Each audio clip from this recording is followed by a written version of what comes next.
नमस्कार, आप देख रहे हैं इंडिया 30 डे। देश में पेट्रोल डीजल की बढ़ती कीमतों से जनता बेचैन है। पिछले 5 से 6 वर्षों के भीतर पेट्रोलियम पदार्थों की कीमत में दोगुने की बढ़ोतरी हुई है। जहां 2014 से 15 में पेट्रोल 66 रुपये प्रति लीटर और डीजल 50 रुपये प्रति लीटर मिल रहा था, वहीं इस समय पेट्रोल 103 रुपये प्रति लीटर तथा डीजल 94 रुपये से ऊपर तक पहुँच चुका है। सरकार कहती है कि पेट्रोल डीजल की कीमत अंतर्राष्ट्रीय बाजार में कच्चे तेल की कीमत से तय होती है, लेकिन अंतर्राष्ट्रीय बाजार में कच्चे तेल की कीमतें घट जाने के बाद भी हमें पेट्रोल और डीजल महंगा ही क्यों मिल रहा है? यह एक प्रश्न है। इसका स्पष्ट उत्तर जनता चाहती है। जनवरी 2020 से जनवरी 2021 के बीच अंतर्राष्ट्रीय बाजार में कच्चे तेल के दामों में 13% की कमी आने के बावजूद लोगों ने पेट्रोल डीजल के खरीद पर 13% से ज़्यादा की कीमत चुकाई है।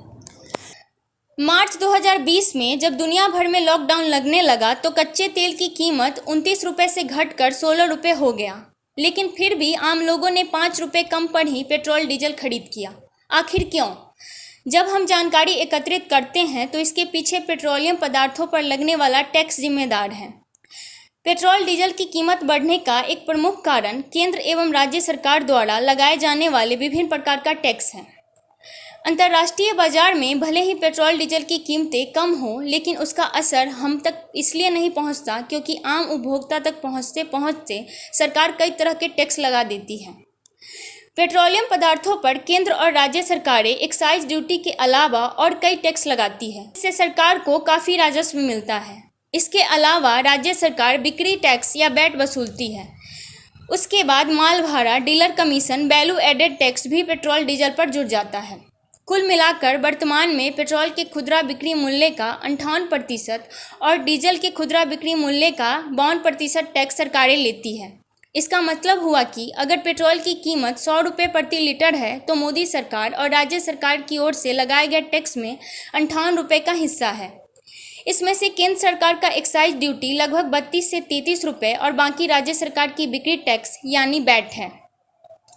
इस तरह आम उपभोक्ताओं तक पहुंचते पहुंचते पेट्रोल डीजल महंगा हो जाता है और उपभोक्ताओं को अंतर्राष्ट्रीय बाजार में कच्चे तेल की कम कीमत का कोई फायदा नहीं मिल पाता है। अभी से पहले यूपीए सरकार के कार्यकाल के दौरान भारत में पेट्रोलियम की कीमतों में 2010 से 11 और 2013 से 14 के बीच में वृद्धि हुई थी, लेकिन उस समय कच्चे तेल की कीमतों में भी तेज वृद्धि के कारण था, जो अब तक के उच्चतम स्तर पर पहुंच गया था। हालांकि तब भी भारतीय शहरों में पेट्रोल की खुदरा कीमत सरकारी टैक्स के कम होने के कारण 90 रुपये प्रति लीटर से कम थी। उस दौर में पेट्रोल पर एक्साइज ड्यूटी 10 रुपये जितना कम था। जब 2014 से 15 की शुरुआत में अंतर्राष्ट्रीय स्तर पर कच्चे तेल की कीमतें गिरने लगी, तभी मोदी सरकार ने नवंबर 2014 से एक्साइज ड्यूटी बढ़ाना शुरू कर दिया। इस दौरान विश्व बाजार में कच्चे तेल की कीमतें नीचे आई और इसके बाद भी इस पर केंद्र सरकार की एक्साइज ड्यूटी में बढ़ोतरी जारी रही। इसका मतलब यह हुआ कि अंतर्राष्ट्रीय पेट्रोलियम की कीमतों में गिरावट का लाभ घरेलू ग्राहकों को नहीं मिला। गत वर्षों में मोदी सरकार ने पेट्रोल डीजल से कमाई 307% तक बढ़ा ली है। बढ़ती अंतर्राष्ट्रीय कीमतों के बीच मोदी सरकार और राज्य सरकारें अपने टैक्सों में कटौती इसलिए नहीं करती है क्योंकि यह टैक्स राजस्व का एक प्रमुख स्रोत है। आमतौर पर पेट्रोल और डीजल पर एक्साइज ड्यूटी में हर 1 रुपये की बढ़ोतरी से सरकारी खजाने को करीब 13,000 से 14,000 करोड़ रुपए का फायदा होता है। आंकड़ों के अनुसार राज्यों ने पेट्रोलियम उत्पादों पर वैट से 2019 से 20 में 2 लाख करोड़ रुपए और अप्रैल-दिसंबर 2020 से 21 में 1.35 लाख करोड़ रुपए से ज़्यादा जमा किया है।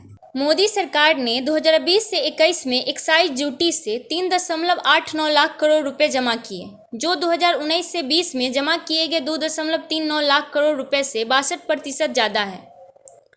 पिछले 6 सालों में पेट्रोल और डीजल पर केंद्रीय उत्पाद शुल्क के माध्यम से कुल कर जमा में 307.3% की वृद्धि हुई है।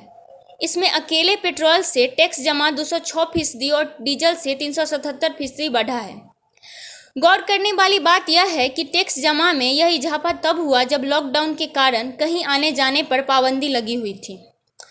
पेट्रोल और डीजल के आसमान छूती कीमतों के बीच भारत सरकार के पेट्रोलियम मंत्रालय ने कहा कि पेट्रोलियम पदार्थों के दाम बढ़ने के पीछे मुख्य वजह इंटरनेशनल मार्केट में कच्चे तेल के दाम का $70 प्रति बैरल पर पहुंच जाना है।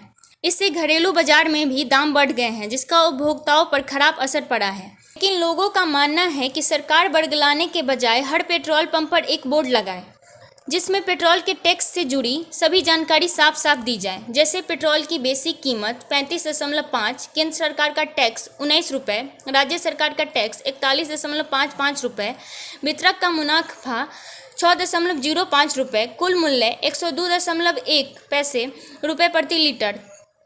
तब जनता समझेगी कि पेट्रोल की बढ़ती कीमत के लिए आखिर कौन जिम्मेदार है।